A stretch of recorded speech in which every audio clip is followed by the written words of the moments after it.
So I think you tell the story on what problem it's solving and why you did it. Tell the story about the problem it's solving, and how did you tell it when you were walking into a grocery store?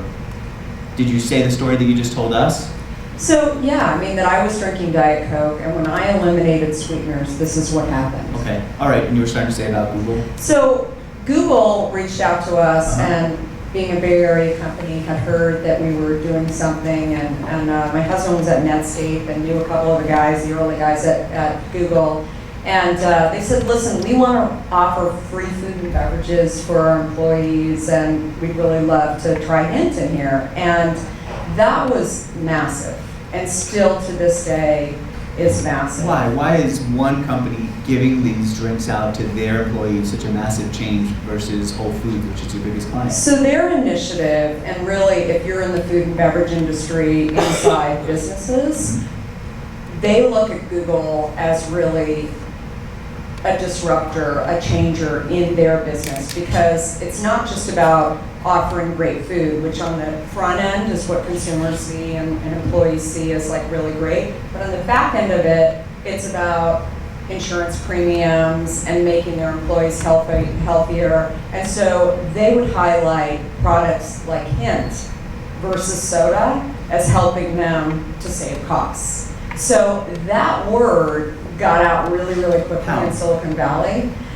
I think they just talk to one another. Okay. I mean, they all know each other, right, in the industry. So they started talking about it. So today we're the largest beverage in Silicon Valley firms, and then we've also, continued to maintain that scrappiness. I mean, if somebody was a Google employee and then decided to start a business in South Park and they want Hint, just like they used to have at Google, we'll deliver it to them. I mean, we're not sort of above that versus, if you were to call a Coke or a Pepsi today, like you have to have a, large minimum in order to get anything delivered. Well, lose touch with everyone. What do you do that keeps you from losing touch with the people who you've met at events or who you've gotten to know through work over the years? What do you do to keep those bonds tight so that when you have an opportunity to invest in your company, you know the right person and they're connected enough and care enough about you? So I send them a case of water. So. That is what you do.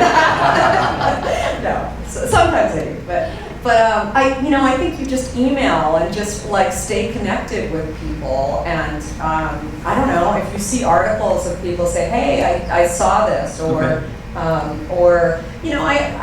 also think like if you're willing to help other people, they'll help you too. I think that there's a big, whether it's introductions or spending a few minutes thinking about their business, I think that goes a long way. That people who are, self-absorbed, that are only sitting there thinking about their own company and not sort of thinking about, what you need, I don't think that is very helpful. How did the company get impacted by the economy? So we actually didn't have any layoffs. We've never in the history of Hint had any layoffs, but what we did do was some of our major companies that were purchasing from us, including Whole Foods, said you'll continue to be in Whole Foods if you give us product for free.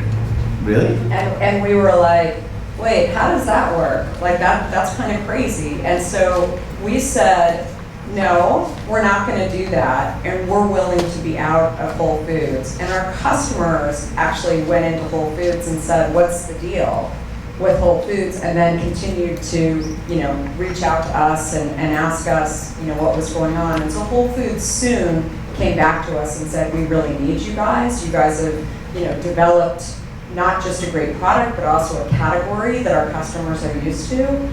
So I think, we weren't going to cave, right? And I've always said, and said this even at AOL too, it's hard to give stuff away all the time, right? That's a bad business model.